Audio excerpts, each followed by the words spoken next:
दोस्तों आजकल हर कोई सैनिक अथवा पूर्व सैनिक जहां पर भी 8th CPC का कोई वीडियो अपलोड होता है उस पर क्लिक करके यह जानना चाहता है कि 8th CPC में क्या हो रहा है। और हर वीडियो में अलग अलग तरह की बातें होती हैं।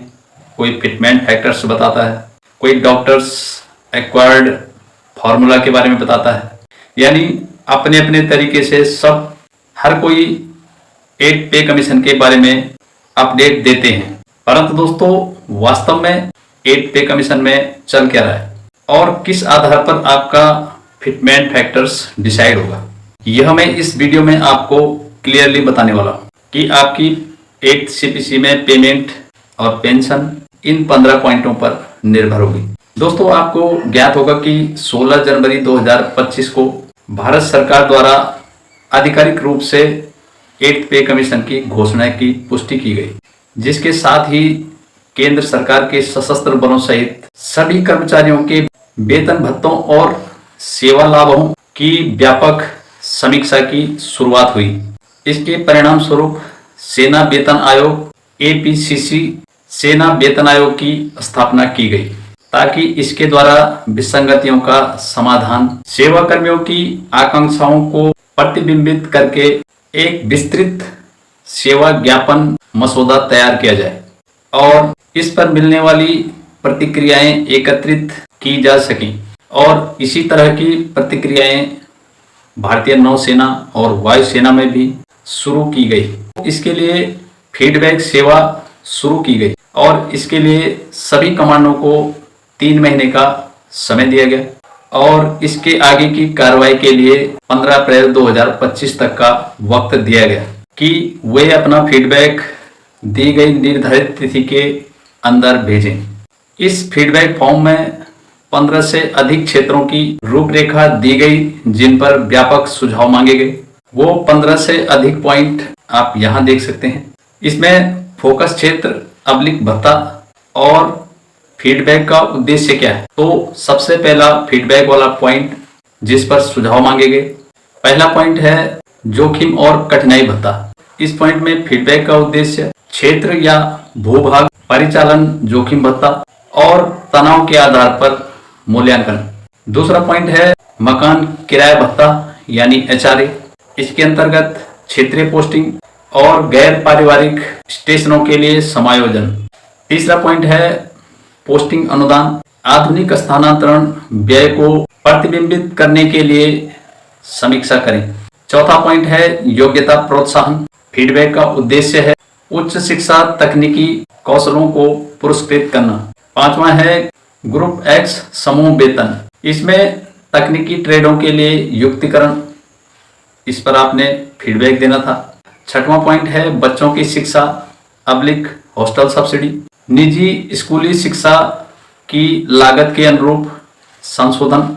सातवां पॉइंट है अगली वेतन वृद्धि की तिथि यानी DNI date of next increment और पदोन्नति की तिथि DOP डेट ऑफ प्रमोशन। वेतन वृद्धि में एकरूपता और निष्पक्षता। दोस्तों 9वां पॉइंट है प्रशिक्षण और तकनीकी भत्ते। इसमें फीडबैक व्यावसायिक और तकनीकी पाठ्यक्रमों को प्रोत्साहन करना। 10वां पॉइंट है वेतन वृद्धि, सभी रैंकों और बैचों में समानता सुनिश्चित करना। 11वां पॉइंट है ड्रेस अलाउंस यानी पोशाक भत्ता। भूमिका और टूट फूट के आधार पर इसको अद्यतन करें। दोस्तों याद रहे ये फीडबैक पॉइंट हैं जिसके आधार पर 8 पे कमीशन का मूल्यांकन होना है। 12वां है अतिथि कक्ष शुल्क, सरकारी गेस्ट हाउसों में आवास दरों में संशोधन। 13वां है समाचार पत्र, हैंडबैग और ब्रीफकेस भत्ते। इसमें मौजूदा सीमाओं और पात्रता की समीक्षा करनी है। 14वां पॉइंट है राशन मनी भत्ता यानी RMA। मुद्रास्फीति और मेस व्यवस्था के कारण दरों का पुनर्मूल्यांकन करना। 15वां पॉइंट है यात्रा भत्ता यानी TA/DA।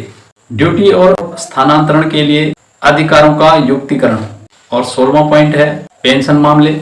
इसके अंतर्गत OROP 1 रैंक 1 पेंशन, विसंगतियां और समानता के मुद्दों पर एकीकरण। और दोस्तों सभी कमांडों से फीडबैक फॉर्म के माध्यम से 15 अप्रैल 2025 तक डाटा कलेक्ट किया जा चुका है और इसके बाद सीपीसी मुख्यालय द्वारा इसका आकलन कर 8th सीपीसी सचिवालय को प्रस्तुत किया जाएगा। दोस्तों यह आकलन सेना ही नहीं, नौसेना और वायुसेना में भी किया जा चुका है और इससे वेतन और पेंशन संबंधी सभी मुद्दों पर काम शुरू हो चुका है।